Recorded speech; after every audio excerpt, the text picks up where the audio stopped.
Welcome to the Level Up Alliance podcast. My name is Dee Garrett, your host.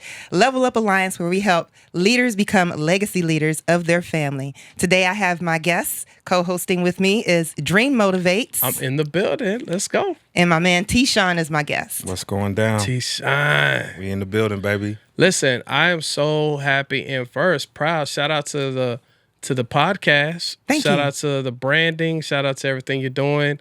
And I'm a lifelong student, so I can't wait to learn from both of y'all. I got the money. Hey, the money is in the building, for real. The money is in the building. And I just want to thank my brother T-Sean for coming in. Hey, thanks for having me. I know you've been super busy, brother, so. Yes, I have. But hey, Dream, you call. I'm here. I appreciate it. It's all love. You owe me lunch. Definitely. And maybe a cocktail or two. Definitely. But it's all good, man. I'm humbly honored to be here, and Dee, to be with you as well. So thanks for having me. Thank you. Absolutely. So listen, I want to let people know what T-Sean does. Like, he's such a pillar in the community, helps so many different people. So T-Sean, if you could give us some of your background on what you do and some of the programs that you have. Oh, man. I mean, so I've been in banking 26 years, man. Right now, current role is VP for Business Development for Wells Fargo. And just work with business owners, helping them grow and scale, helping them find resources and solutions to whether that's lending, some cash flow services, you name it. We try to be out in the community, as much as we can and get the knowledge and the word out. Because, believe it or not, banks are still lending. I know that's kind of cliche that we're not giving out money and funds and so forth, but we are. So really helping, business owners, like I said, grow and scale. What does that look like? Something unique with my role is, I work directly with these underwriters and these lenders. So helping our business owners tailor their financial package to get in a position where they can continue to grow, whether that's opening up multiple locations or whether it's just starting off. But that's what I do. That's fantastic. Yeah. I love that. Yeah. And Dee, in your realm, let everybody know. I know, brand new podcast. I know you. I know what you do. But just let everybody know exactly, in your line of work, exactly what you do all together. So I am a broker. I actually am a life insurance broker and a hard money lender. So if you're not familiar with hard money, that's basically private lending, financing that's based on the asset rather than a person's credit worthiness. And so there's private lending opportunities in that space. Dope. Mm-hmm. So Tay, I asked her a question. Let me see if you can answer it. Let's see if you would know what to do with this. What's that? For context purposes, if someone has they've been in their house, they bought the house prior to 2019. I think you did actually. Yeah. Yeah. All right. And so if you bought your house prior to 2019, you're sitting on lease. If in Dallas-Fort Worth, you're sitting on lease $100,000 Of equity. Yep. What's the smartest thing to do? To get money from the house. Period. So let me give you a little bit of backstory. It's funny that you mentioned that, right? So like I said, I've been in banking 26 years, and one of the first roles that I did many years ago, so I'm born and raised from San Antonio, so shout out to my Spurs fans out there. Shout out to the Spurs. I know we struggling right now, but we coming back. But anyhow, I used to work for Chase Bank many years ago, and the first role that I did was in their home equity lending division, covering the San Antonio and New Braunfels market. Mm-hmm. And what I learned is I actually met a client, I won't say their name, but they owned a big construction company called Metropolitan Construction Company. And one of the major shareholders, owners and so forth, he wanted to buy out his partner, right? And how I introduced myself to him, I was working in one of the branches, had to finish up with a client meeting, and I just saw this guy just kind of wandering around in the lobby like, where's he got to go? So I just reached out to him and touched base, and he said, I'm looking to try to get a home equity loan. I need some funds to buy out my business partner. And so long story short, he had a nice house in an area in San Antonio called Garden Ridge, which they're, $500,000, $1 million plus homes. And he had a lot of equity in that house, right? Now, underwriters and compliance, they're not going to want to hear that you're going to use the equity in your buy house out. to fund a business or to do this and that and the other, right? So I had to, coach them through on how this is what we got to say, right? Because once you get the loan, once you get the money, I'm going to tell you, ain't nobody going to come knock on your door and say, what did you do with that $100,000 that I had? Exactly. You can do whatever you want to do with it, right? So just... The money calling. yeah. Sorry about that. That was a phone call. Probably is a client. But anyhow, you can do anything you want with that money, right? So what he did, he took the equity from those funds that he had in his house and utilized it to pay off his business partner to be the majority owner of his business.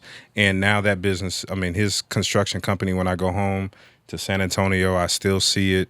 They build in restaurants. They're building buildings, you name it. And That's I met awesome. this gentleman, 2002, 2003. So it's been a while. Long ride. Yeah, long ride. And so he did exactly what you said not to do. Is that what No. what did you say? He's home equity line of credit. Oh, he did the Well, HELOC. yeah, Oh, yeah. he did the HELOC. He So did HELOC. no, I'm sorry. And that's exactly what she said to do. Yeah. Versus the other way, what was it? Cash out refi. Cash out Cash out refi. refi. Yeah, because That's that's where going to you change. mess That's up going at. to change your interest rate, and it just sometimes muddies the waters a little bit. But if you've been in your house for a long period of time, that's your biggest financial asset, right? So tap into that equity, and tell who you need to tell that the wife or whomever wants to upgrade the kitchen or put a pool in the backyard or Home remodel improvement. this, all those things, Home home improvement. improvements, right? That's what we're doing. But once you get those funds, you can flip it how you want to flip it. Now, does that become like another loan? It does. It becomes an additional lien. So Additional lien. you'll be in a second lien position. So your primary mortgage, whoever that may be, is always going to be in first lien position. And then whoever you do your home equity line of credit or loan, whichever one, they'll be in second lien position. Right. Now, do you have? I know you had one of your clients for hard money, and I can't wait to see what happens with y'all relationship with this situation. How easy or how hard is it to get hard money? Because I remember when I first started building, I couldn't. Now I know so many hard money lenders. Yeah. When I was trying to build a house, I had to sell. I think I told you, Sean. I sold my own house, became my own bank. How is it hard to do a hard money lending, or what's the criteria? There's two things. The first thing is, not the first thing that I wanted to bring up is, it's funny how when you said you couldn't find anybody, and now it seems like you know everybody. It's kind of like when you buy that new Porsche, that one model you didn't see on the road, and now that you got it, you see it everywhere. Yes. Dream got that Porsche too. I know, right? Hey, Just saying. And so it's probably because, you probably weren't tapped into the right circles of people to get the resources. But to answer your question, if a person has their finances in order in terms of the business, that would be their LLC operating agreement, their articles of incorporation, the financial statements as far as the cash flow of that business, those type of things, an actual purchase contract if they're going to purchase a property, actual comps, for the property if it's residential, or renderings if it's a new construction. If they have their package together, it's not hard to get the money. How do they get their package together? See me.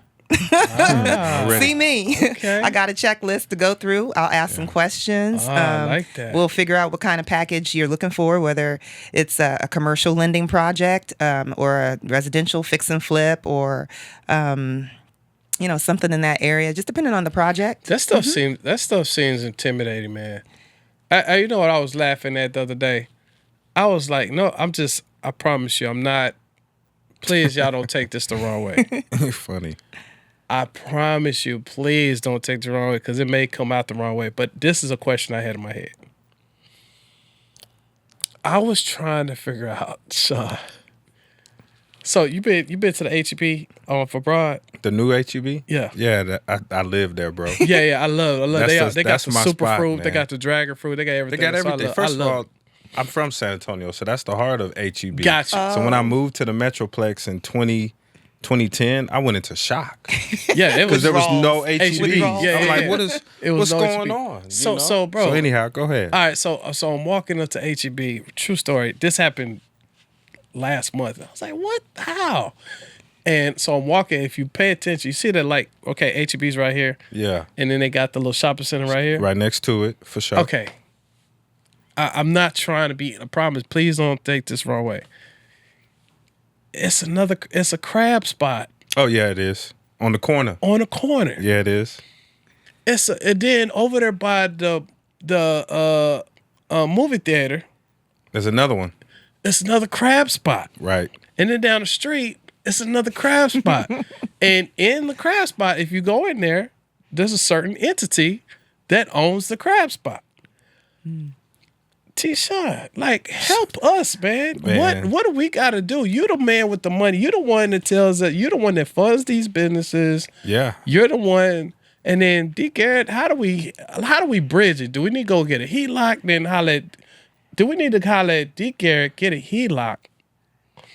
Then put the money, like, I don't understand. I mean, that's a good concept if you want to flip it that way. Go get the HELOC, build the equity in the house, use those funds to reinvest it. I mean, that's a smart way. Plus, you get an extra tax break with a home equity loan, which is big, right? Or a home equity line of credit, take your pick. But I'd say for me, if I was in that position or looking into it, because I don't plan on being in banking forever. Right? Yeah. Next, you and I've had these conversations, right? For sure. Yeah. I want to bridge out and do my own entrepreneur thing in the next few years. So you can use that equity, man. Get an equity line of credit. You don't need a loan. And the good thing with the line of credit is, you only got to pay back what you borrow, right? So your monthly payment is structured based on your outstanding balance.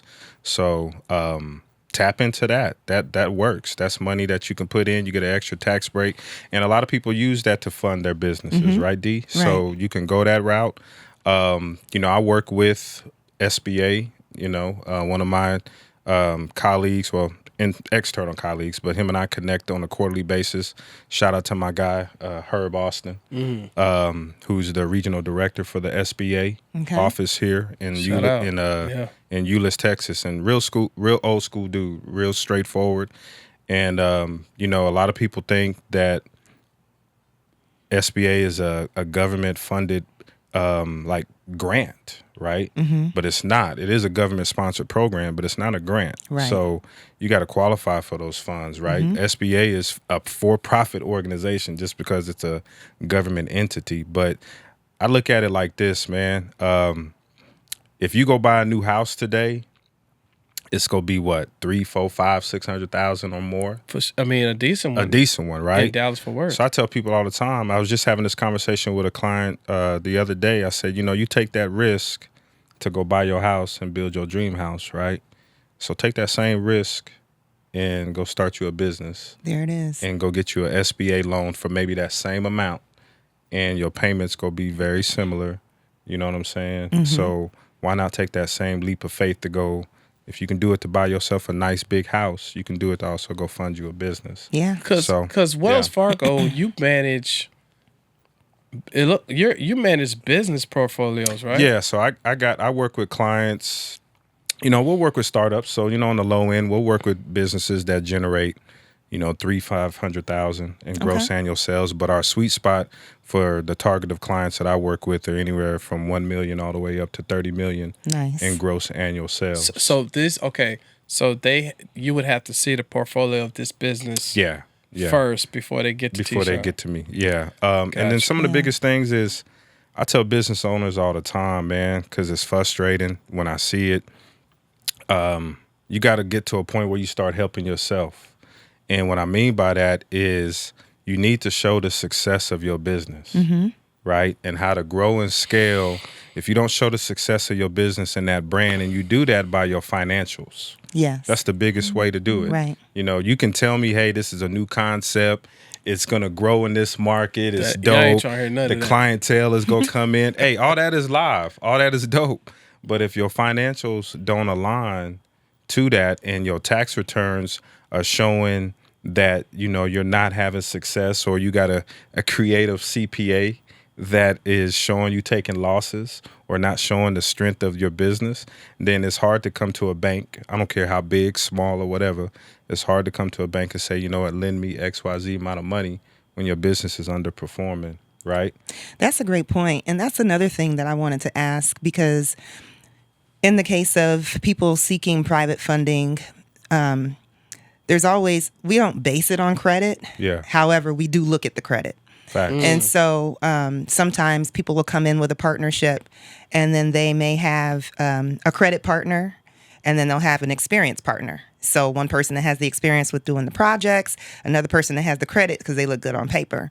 And so for those hard money loans, number one, that partnership needs to be in writing. We'll see that. But then also we want to look at their actual project history to see that person that has the experience, what kind of projects they've done in the past. Now, that's just going off of that combination. So when people come to you, maybe as a new business, and I guess, let me ask this, is there a requirement, or do you assist people with building even business credit on that side? That's a good question. Yes and yes, right? So like I said, we'll work with startups. Sometimes, real talk, startups are sometimes easier because you don't have the history. The mess. I tell people all the time, if you've already filed a tax return for your business, there's already a track record. There's already a history.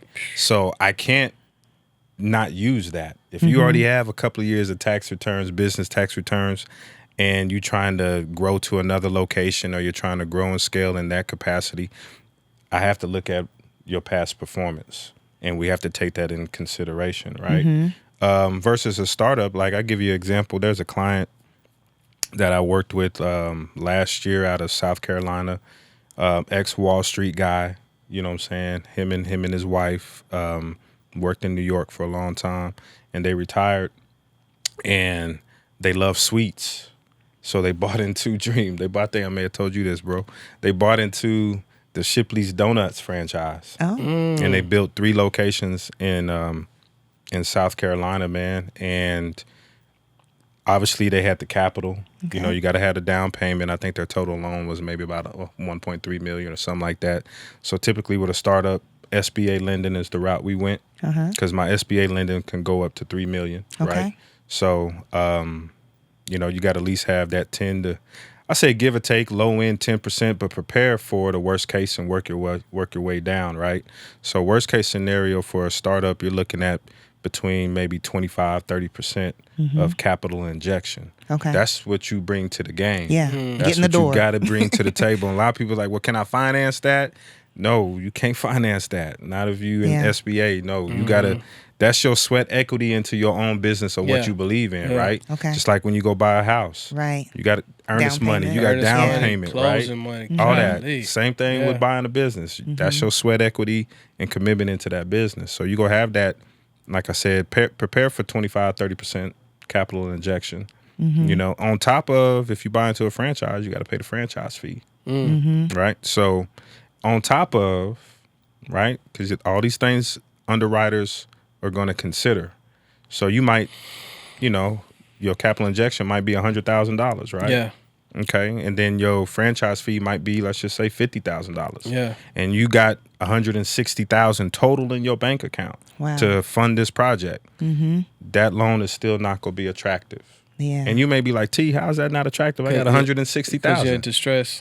It's yes, Dream. The leverage. You hit the nail on the head. What's the issue is going to be is a bank's not going to want you to, they're going to want you to succeed from jump, right? Yeah. So if I'm taking all of your money just to fund your project, they know. Well, tight. What happens if, you know, Lord forbid, another COVID comes around or something like that, or, you know, construction costs or marketing costs while you're under the build structure is not happening on time, right? We don't want to take your last, and then you got payroll when you first open up and all that stuff, right? So we don't want to take your hard-earned money and just leave you with nothing. Right. So really, I tell people, you know, not only have enough money for the down payment, if you're buying in the franchise, have enough money for the franchise fee, but also give yourself flexibility of cash reserves on a minimum 25, 30 grand. You know, if you can make more, then cool. But it's all determined based on how big your loan is too. Right. So, you know, if you got a smaller franchise, like, for example, like a Hot Works or a Smoothie King. Those don't cost that much. Shout out to Hot Works, man. Oh, Hot Works killing it, bro. Did me and you talk about we this? talked about it. I want one. I have a lady. You been to Hot Works? I have. Dude, I got like a it. client. I have a membership. And she's dope, man. Shout out to Jennifer Barnes, Which man. one is she at? Jennifer owns she owns the one, what's that, McKinney Salina area. Okay. But she has like 3 locations, man. I met her a couple of years ago. She had a few locations in Austin and in Oklahoma City, I believe. And then she sold a couple of them, but her family relocated to the Metroplex in 2022, and then I happened to meet her. I love, and she opened up. She's balling, man. I mean, she's doing a real good job, you know. That's and those awesome. don't cost a lot. I love it because Yeah. it's a turnkey. Yeah. That's right. You go to the one in Mansfield by the house, bro, right? When I tell you it's my church. Yeah. It's my church. Yeah. Me and God be in the that zone, thing. huh? Yeah. Me and God I be like in Hot that Works. thing. It's a cool little concept. It is. It's neat, and it don't cost, like I But said, you it know don't what, cost that much to get in it. T-Sean and D, we need to help people Yes. hack with a practical play. Because you might not be able to walk into T-Sean yet. He's a whole nother level. Right. But when you do get to T-Sean, you gone. You know, but maybe you could help them, you know, level up in the Level Up Alliance, right? Right. So what I want to do is just maybe we mastermind right now to help people with a practical thing that it can do with investment properties, and then boom, boom, boom, boom, and then we get to T-Sean, and then now we exploded. All right. So before we go there, we got a commercial break. Y'all stay tuned. Check this out. Yo, it's your boy T-Shine. Shout out to the Noops. Hey, you can reach me 832-374-0080. Got any questions about the business, how to grow the business or get some funding and lending? Hey, reach out to me. Back to you, Dream. All right, guys, we back. And I know you are, you know, you got your pen, you got your pad, you got your notes ready. I hope y'all ready, because this is the second part of the Alliance podcast. Because listen, level up, man. We want you to level up. Like if you was on floor 2, we want you to get to floor 4, 6, and 8, right? So we got one of the coldest in the game, my boy T-Shine. He handles millions. All right, but before we get to the millions, God says you got to manage at least $100. You know what I'm saying? Yeah. So, I wanted just a rapid fire mastermind from you guys, real quick. Now, number one, I want to educate people, D. Garrett, on how important it is to understand insurance, Oh, yeah. because you know we think we're supposed to talk about this only when, you know, grandmama passed away, right? But we need to be talking about this because it's a great way to put our money up, right? Right. So, Yes. give us something practical that we need to know about insurance that we could start doing right now for the people that's looking. Well, I mean, if you're looking to grow wealth, insurance is a tool. It's a tool to grow wealth. Not only to grow wealth, but also protect your most valuable asset, which is your life. So, the first thing is talk to a professional and see if you can get coverage based on your current health and age. We can establish what that premium looks like, and then talk about what your goal is. And so when we talk about your insurable need, we want to look at worst case scenario. If something were to happen to you, how would that affect your family financially, from the loss of income, starting there, the coverage of your mortgage, as far as your family being displaced because they can't afford the mortgage anymore, educational expenses for children that you may have in the household, and any outstanding loans, credit cards, car loans, those type of things, all that debt that ends up in what's called probate. They start coming after you. Yeah, they do. You know, you want to get that stuff covered. And you can do that with life insurance. That's essentially what we use to determine what's called your insurable need. And so based on that, you're protecting your most valuable assets and your wealth. And then you could actually use that to also pass on to your legacy. And so I encourage you to connect with me. I'd be happy to have that conversation with you. But based on that, then we can talk about whatever your existing portfolio looks like, and from an income and asset perspective, how you can continue to grow that portfolio safely. So without leaving your money at risk to the market, where, the market fluctuates all the time. There's products out there that are insurance products that can actually protect your money where you have zero loss whatsoever. So if you're looking to have a lifetime income stream, a personal pension, because they don't have pensions with a lot of employers anymore, that's another thing we can do. So it really starts with a conversation and just getting educated on what's available. Because a lot of times when we talk about just basic education, for example, the 3 ways money grows, when I get to that third way, people are like, why don't they teach us this? At all. I'm like, it's that one quiet secret that, just kind of keeps us in the dark. And so the secret sauce. Yes. Yeah. Yes. Yeah, and no so doubt. it's each one teach one. So just Facts. connect with somebody. I'm gonna ask y'all this. I've recently learned. Shout out to the 401k. I'm learning now. I've been an entrepreneur, so I don't know what that is. Ain't no, what they say. What Jesus say? No 401k to a hustler, I guess. Right. But Right. if you have 401k, and you don't have to acknowledge it in this room if you have it or not, but it's like, I'm hearing and understanding, D, is this like probably one of the worst things to have your money in? And do they need to get out of that ASAP and move it to another type of account? So 401k, make sure I'm right, is a variable rate, Correct. which is like a roller coaster. So that means Yeah, you up one day and then you go to sleep and your joint is down. It's at risk. Yeah, it's at risk. It's your 401k, and I'm not a wealth advisor, so I'm not going to step too deep in it. Yeah.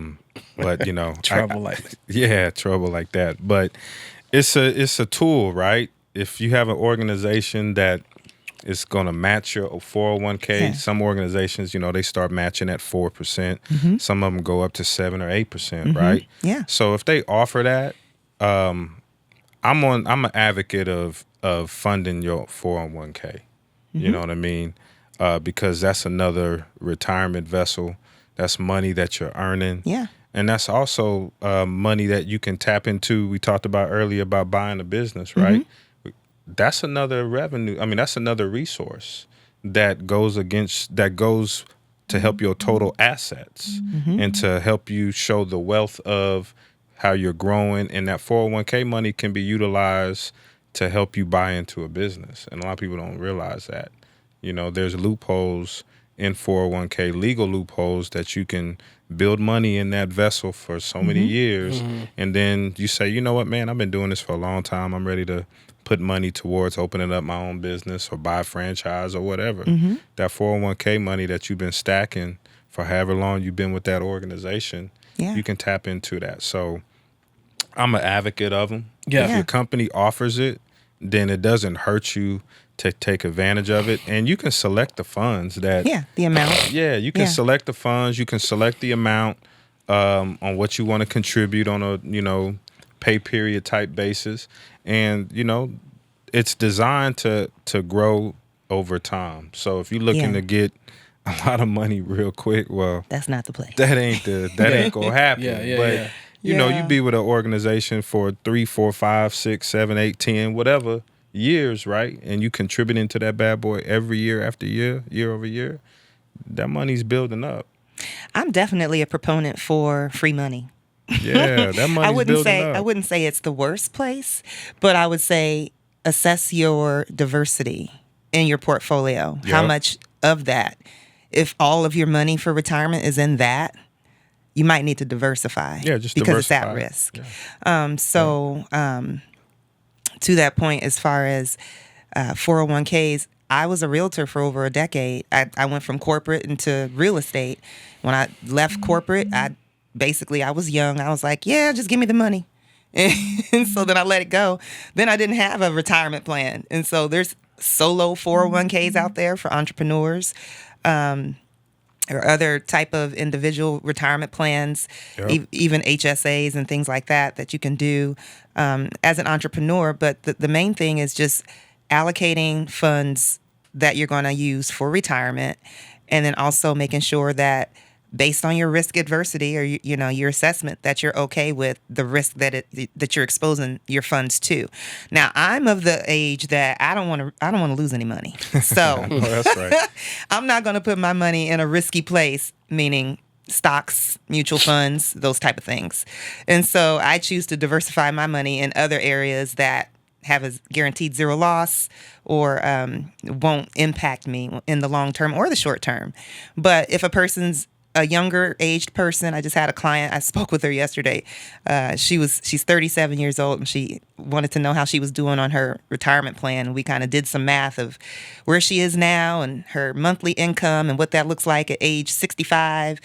And then when we did the math backwards, I think it was showing that essentially at age 35, which she's 37 now, she should have had at least $250,000, 234, something like that. And she said, yeah, I already knew I was behind the ball. And I'm like, well, the thing is that you're young enough that you can still catch up. Yeah. So that's the benefit, is if you get an assessment of where you are financially early on and have a plan and you can follow it and you can project where you're going to be, which is what I do, then that's what you want to look at. But when you're just out there willy-nilly just throwing your money and don't really know, like, oh, well, I just know I'm putting it in this 401k and then when I retire, I'm going to go get it. We don't know what that's going to look like. You don't know what it's going to look like. Yeah. I mean, I'm up on it. Like, I'm looking. So a lot of people's 401ks recently have dipped, plummeted. Yeah. Yeah. So you don't put all your bread in the roller coaster. You know what I mean?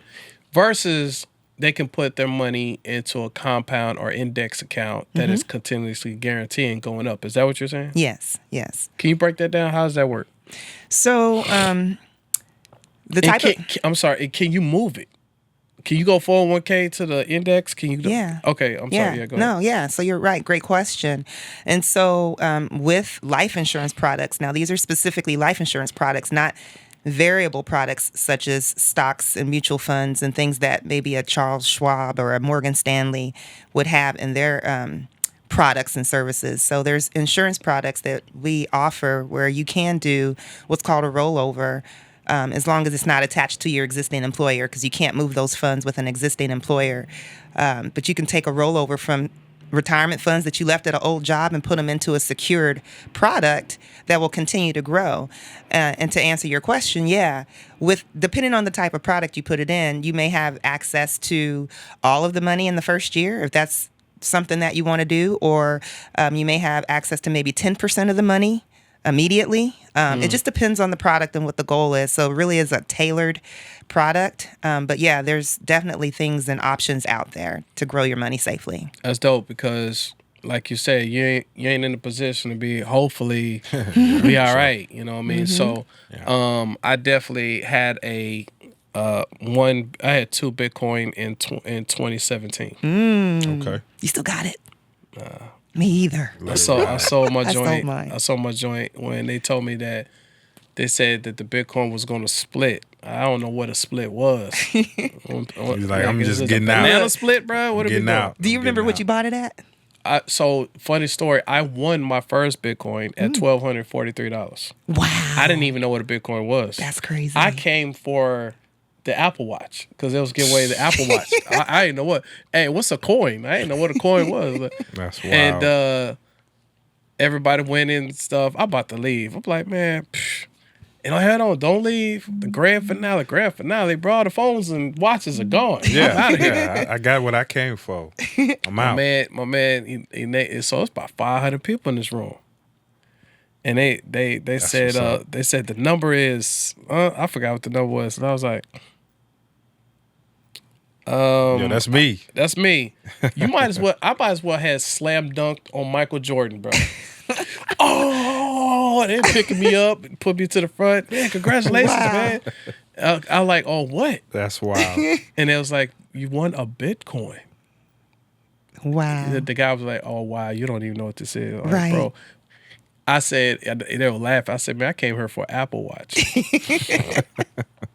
He said, well, and this when it got real. He said, today, and he pulled up his, I guess, blockchain at the point. He said, today, you actually won this. And then he showed me $1,243. Now, don't do me a favor. I'm going to download blockchain, and I'm going to zap you this. So we're doing it all in front of everybody. Everybody like, golly, God. And he zapped the Bitcoin into mine, Wow. right? He said, don't touch it. And then call me tomorrow and tell me what it is. So the next day, I wake up and it's $1,400. I say, hold on, man, what is this? He was like, it's Bitcoin, man. It's the newest thing. Newest thing. I say, man, whatever, man. Wow. The next day, $1,700. Wow. The next day after that, 18. So at $2,300, I went on and bought another one. So I had 2 Bitcoin, and then once it got to 9,000, they talk about the split thing. And the funniest story in the world, bro. So I don't even know how do I cash this thing? How you cash it out? It's so new. Nobody knows what it is. Right. Nobody knows what this is. And my buddy, his name is Chris Brown, not the Chris Brown, it's another Chris Brown. He said, yo, it's this new Bitcoin machine, downtown Dallas, inside of a gas station where Dickie's Barbecue's at. Now imagine that. So I'm running downtown, and so I got $18,000 worth of Bitcoin in here. So I mean, tell me this ATM machine About to give me gonna spit this out? Yeah, 18 right. stacks. So I go in there and this big Optimus Prime looking thing is coming in, and the guy don't even know what it is. He said, "Yeah, I think that's it. They just brought it in here like 3 months ago." Wow. And so I said, all right, cool. I read the directions. It says punch this, punch this, punch this. Now in my mind, I'm thinking, an ATM card, boom, money come out. Right. So I press the thing, boom, Bitcoin gone. And I'm waiting for the money to come out. No money. What? I'm about to lose my mind. So the dude at the barbecue be like, bro, you okay? Like, no, man, what a customer service. They don't know. They don't know who you need to call. Bro, we who don't to even know talk what a to. Bitcoin is, brother. Wow. You know what I'm Yeah, saying? So yeah. I'm going around, going crazy.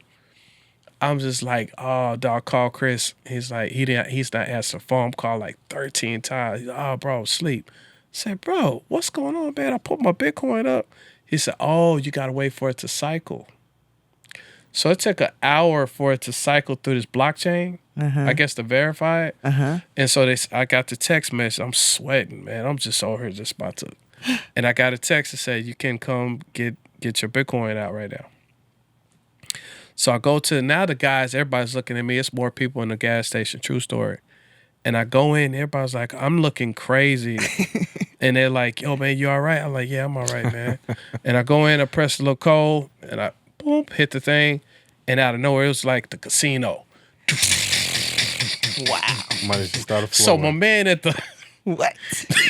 they looking like, What you do? bro, what? He win the lottery or something? And so I didn't even look, because at this point, That's funny. I'm I out. didn't count the bread. I'm out. I grabbed the receipt. I'm out like this. I run, like not run, but walk real fast in my car, and I pulled around to the other corner, and I started counting the bread. And so they took out like $300 and some for the whole Cycle. deal. Yeah. The next day it went to 12,000. 12,000? Damn. Wow. Yeah, Yeah. Well. Would have waited one more day, huh? I know, bro. Wow. But look, But hey, but now like you know. you said, Yeah. I take the bird in the hand. Right. Because it could have went down to $5. Right. That's That. the game. Yeah. That's the But game. for here on this podcast, which I love about the education, how do we get, what's something practical before we go?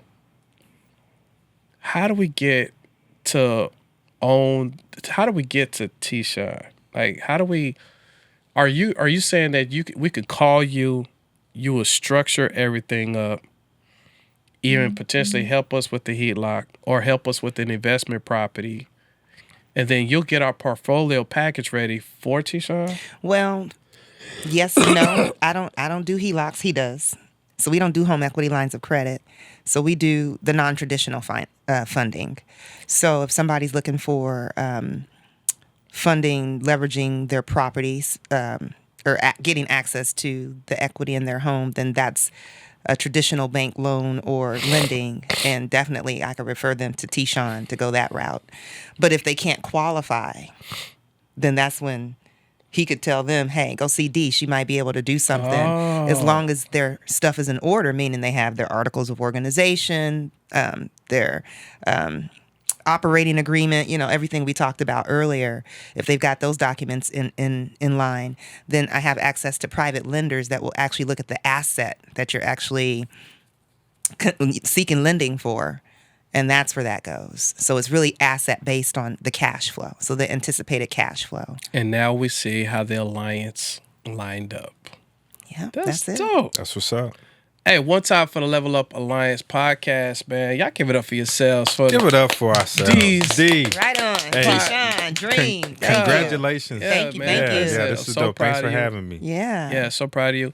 And T-Sean, thank you for, hanging out with us, man. I know you're busy. Yeah. And thank you for all you do in the community, man. And shout out to your boys, man, on the baseball. Hey, thank you, man. This dude right here is an amazing father, man. Thank you. Great That's my father. best job. Okay. I tell that to everybody. Great every day. father, man. Shout out to him, man. Great father. We got baseball this weekend, man. Yeah, every weekend. shout out to all the fathers out there doing it. And D. Garrett, we appreciate you educating us on, how we can level up. And we'll look forward to the next episode. Absolutely. Thanks for tuning in. Hey, listen, like, share, and subscribe. It's your man Dream. Dream motivates. D. Garrett, my man T. Sean. And we out. Yo.